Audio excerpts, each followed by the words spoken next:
مع صباح يوم جديد وبأجواء سعيدة، قرر مجموعة من الفنانين المشاركة في قافلة ثقافية باسم أفراح الثورة، والتي قامت بتنظيمها وزارة الثقافة.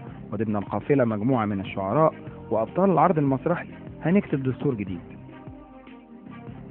هي قافلة فنية مكونة من مسرحية اسمها نكتب دستور جديد، مكونة من مجموعة شعراء، مكونة من فنانين زي أحمد الحجار المطرب، من مجموعة فنانين يعني في جميع المجالات.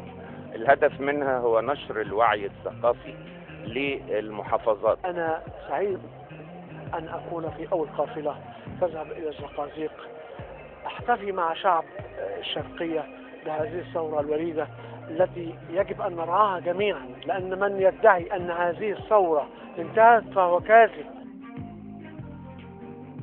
تقرر أن تجوب القافلة المحافظات المختلفة لنشر الفكر السياسي بعد ثورة 25 يناير، وقد قامت القافلة من المجلس الأعلى للثقافة بدار الأوبرا بالقاهرة ذهابا إلى قصر ثقافة الزقازيق بمحافظة الشرقية، حيث تم تجهيز الديكور الخاص بالعرض والترتيبات الخاصة. وكان يشوب المجموعة روح السعادة حتى أن وصلوا إلى الزقازيق وفوجئوا بما حدث في قصر ثقافة الزقازيق.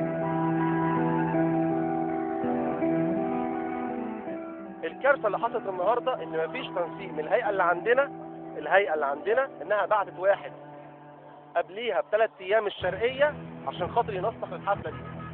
اكتر حاجه انا صعبان عليا ايه في الموضوع ده كله، الناس اللي جت تتفرج اللي هم الشباب اللي همش دعوه باي حاجه، جم يتفرجوا على مسرحيه جايين من بدري وما اتفرجوش. الترتيب اللي حصل ده ترتيب خطأ من الاول.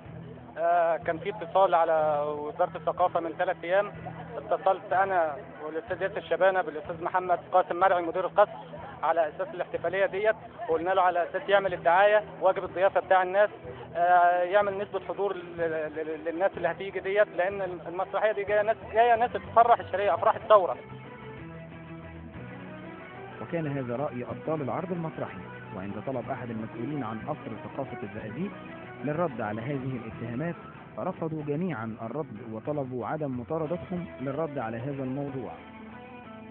أنا جيت مشوار يعني طبعا كلفني مشقة وعناء من عندي لما جيت هنا، وعشان أشوف مسرح كويس، مسرح سمعت عن اسم المسرحية، من اسم المسرحية حبيت أجي أشوفها. يعني هنكتب دستورنا أو هنكتب دستور جديد، فجيت عشان اشوف الدستور اللي هيتكتب في المسرح بتاع، فللاسف انا ما شفتش حاجه. والله احنا يبدو ان لسه الامور ملخبطه، يبدو ان حاله الفوضى مأثره على اجهزه حكوميه للاسف.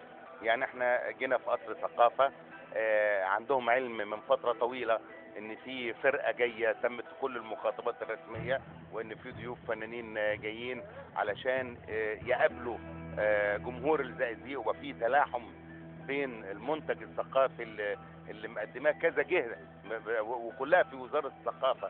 فطبعا في خلل ما، انا ما اعرفش ايه الخلل.